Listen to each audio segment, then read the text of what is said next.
Right. Delhi CM రేఖా గుప్తా మీద దాడి జరగడం ఒక సంచలనమైతే ఆమె మీద దాడి చేసిన వ్యక్తి మతిస్థిమితం లేనివాడిగా, ఒక డాగ్ లవర్గా ఇటీవల సుప్రీంకోర్టు కుక్కల యజమానుల విషయంలో ఇచ్చినటువంటి తీర్పుల ధర్మిల ఇక కలత చెందాడని, అందుకే ఇలా చేసి ఉంటాడని దాడి చేసిన వ్యక్తి తల్లి చెప్పుకునేందుకు ప్రయత్నించడం ఆశ్చర్యపరుస్తోందంటున్నారు.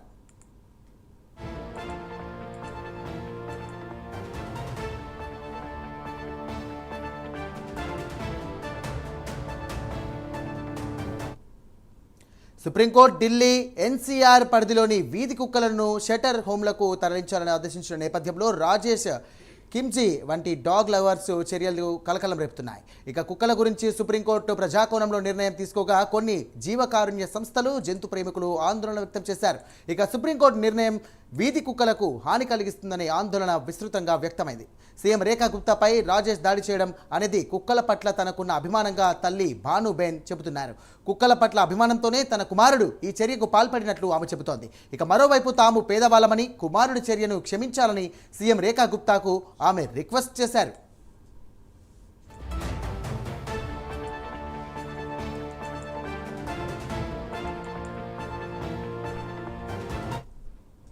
మరోవైపు తల్లి మాటలనే పరిగణలోకి తీసుకున్న కుక్కని ప్రేమించే రాజేష్ సాటి మనుషుల విషయంలో, అందులోనూ ఒక రాష్ట్ర పాలకురాలి విషయంలో ఇంకెలా ఉండాలన్న చర్చ నడుస్తోంది.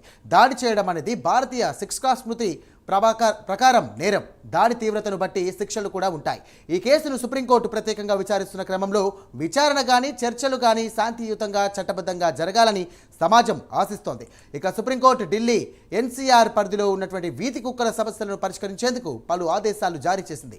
ఈ ఆదేశాల ప్రకారం ప్రాంతాల నుండి వీధి కుక్కలను షెల్టర్ హోమ్లకు తరలించాలి. ఇక ఈ ప్రక్రియను municipal corporation of Delhi, New Delhi municipal council అమలు చేయాలని ఈ సందర్భంగా ఆదేశించింది. కుక్క కాట్ల వల్ల ప్రతిరోజు సగటున 10,000 మంది బాధపడుతున్నారని, సర్టిలైజేషన్ ద్వారా ర్యాబిస్ నియంత్రణ సాధ్యం కావడం లేదని కోర్టు పేర్కొంది.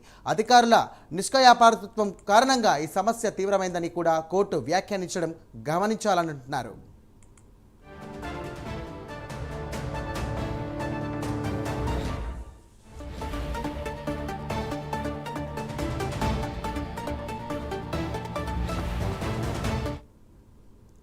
వీధి కుక్కలను షెటర్ హోమ్స్కు తరలించాలన్న తమ ఆదేశాలను సవాల్ చేస్తూ దాఖలైనటువంటి పిటిషన్లపై తీర్పును వాయిదా వేసింది.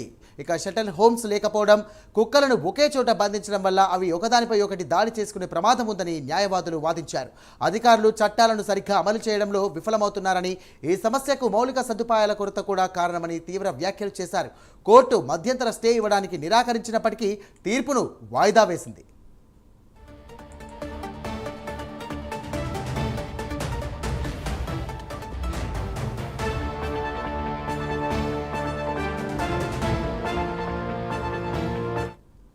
మరోవైపు రేఖా గుప్తాపై రాజేష్ కిమ్జీ దాడి చేయడానికి అసలు కారణాలపై పోలీసులు విచారిస్తున్నారు. ఓవైపు తన కుమారుడు కుక్కల ప్రేమికుడు అంటున్న తల్లి, మరోవైపు ఆయనకు మతిస్థిమితం లేదని చెబుతోంది.